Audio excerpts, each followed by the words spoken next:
Baik, selanjutnya adalah bagian ketiga, yaitu metode penelitian. Pada penelitian ini, desain penelitian secara umum yang saya adopsi adalah mixed method, yaitu metode penelitian yang memiliki karakter inti kombinasi dalam hal metode desain maupun filosofi. Ini saya pergunakan untuk menyelesaikan masalah kompleks atau fenomena kompleks yang saya temukan di dalam penelitian. Kombinasi yang saya gunakan adalah kombinasi dalam hal desain. Kemudian alur penelitian bisa digambarkan secara skema. Tahap 1 itu tujuannya untuk merancang model CQI manajemen tenaga keperawatan untuk meningkatkan keselamatan pasien di rumah sakit. Pada tahap 1 ini untuk merancang model terdiri dari 3 tahapan kecil lagi.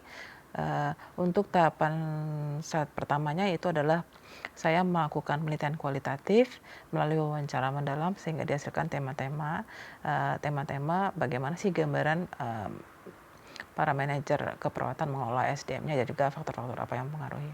Kemudian yang kedua, tahapan berikutnya adalah masih penelitian kualitatif. Itu saya melakukan review berupa konsep analisis yang menghasilkan analisa terhadap konsep manajemen SDM tenaga keperawatan.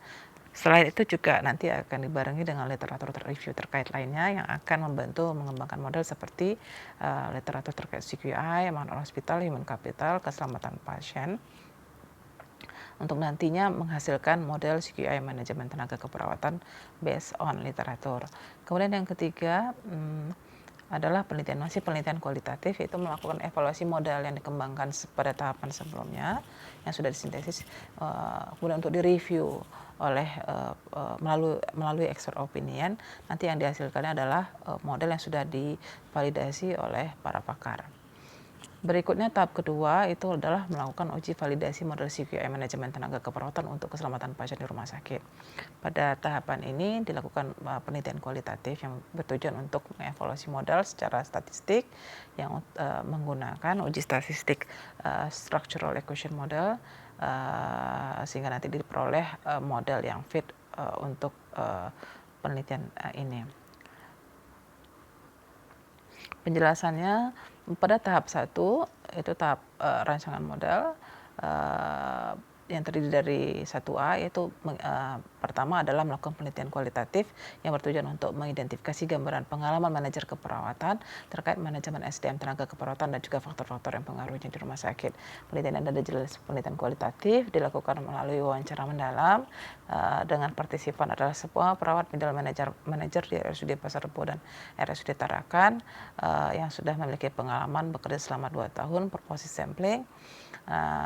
Jumlah sampel mungkin berkisar dari 6 sampai 10 tergantung nilai saturasi ketika tidak ada lagi informasi yang bisa diperoleh gitu ya dalam interview tersebut, interview mendalam tersebut atau wawancara mendalam. Analisa data yang digunakan adalah sistematik kondensasi teks menurut Malfruit. Nanti detailnya bisa dilihat di proposal. Tahapan yang berikutnya, kalau tadi adalah penelitian kualitatif dengan macam wawancara mendalam, itu adalah konsep analisis, yaitu menganalisa konsep model manajemen tenaga keperawatan di rumah sakit dan juga kajian literatur terkait lainnya. Konsep analisis tersebut akan menggunakan tahapan Walker dan Avan. Kemudian berikutnya adalah tahapan validasi model. Jadi model yang sudah disintesis dari tahapan sebelumnya akan divalidasi oleh para pakar melalui teknik expert opinion. Nah, yang dipakai di sini adalah brainstorm. Adapun yang dianggap di expert di sini adalah para perwakilan dari HPMI, Himpunan Manajer Keperawatan Indonesia, pakar di bidang manajerial keperawatan di rumah sakit, dosen senior pengajar manajemen keperawatan, perwakilan dari Kemenkes RI yang membidangi tenaga keperawatan, dan perwakilan dari lulusan S3 manajemen keperawatan yang akan diundang secara resmi untuk hadir dalam suatu pertemuan melalui Zoom. Jadi rancangan penelitian saya sekarang karena dilakukan pada saat pandemik, di mana face to face kalau dihindari, social distancing diterapkan. Jadi saya dalam penelitian ini dalam semua tahapan yang membutuhkan kontak person, saya mencoba melakukannya melalui Zoom dengan mempertimbangkan berbagai aspek masalah yang mungkin dihadapi karenanya. Nah, itu Penjelasan tahap penelitian lanjutan yaitu tahap 2 melakukan uji validasi model CQI manajemen tenaga keperawatan untuk keselamatan pasien secara statistik. Penelitian ini adalah penelitian kuantitatif, saya akan menggunakan online questionnaire, kemudian statistik yang saya pakai adalah structural equation model dengan partisipan semua middle manager keperawatan dan manajer lini keperawatan serta perawat berpendidikan S1 keperawatan. Harus lebih banyak ya karena jumlah sampelnya itu minimal 100 atau dengan perhitungan 10 kali parameter yang diukur. Secara ringkas bisa terlihat metodenya. Untuk tahapan 1A itu yang kualitatif wawancara mendalam.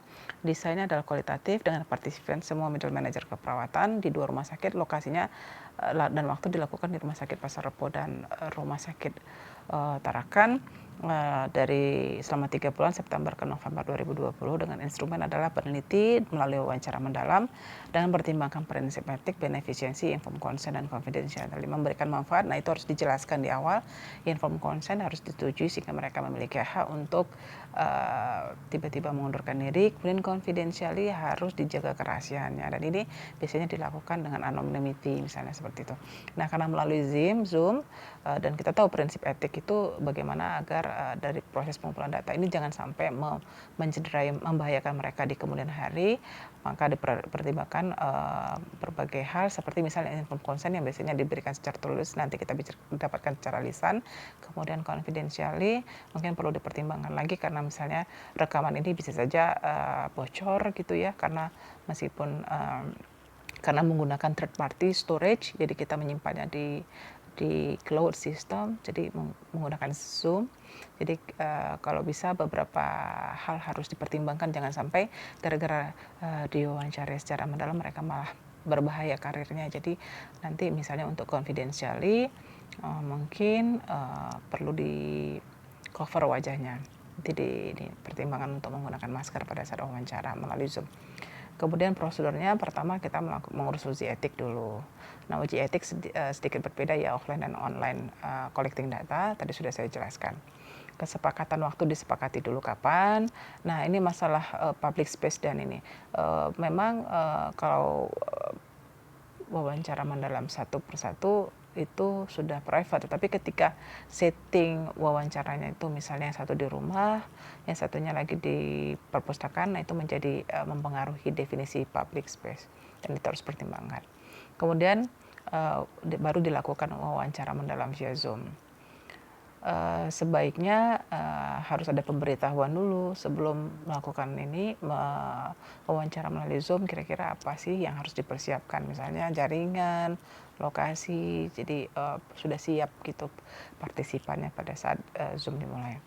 Analisanya saya menggunakan proses analitik sistematik kondensasi teks yang terdiri dari 4 tahapan, itu bisa dilihat lebih jelas lagi di proposal.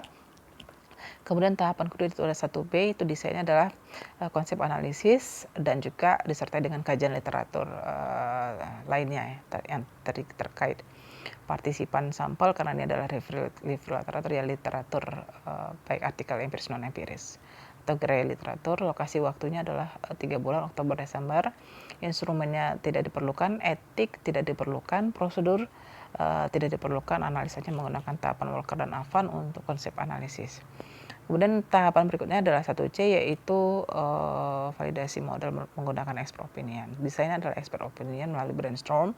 Kemudian partisipannya adalah yang dikatakan expert itu adalah perwakilan HPMI, pakar manajemen di rumah sakit, senior pengajar manajemen, Kemenkes yang membidangi, lulusan S3 manajemen keperawatan. Dengan lokasi waktu itu adalah Januari Maret 2001. Instrumennya adalah expert opinion, etiknya sama dan dilakukan melalui Zoom, sehingga harus dipertimbangkan etik-etik terkait penggunaan Zoom. Kemudian prosedurnya sama dan diakhiri dengan masukan dari expert terhadap model yang nanti akan disepakati. Jadi kalau biasanya dilakukan tertulis kesepakatan tersebut apa masukannya, ini dilakukan secara lisan.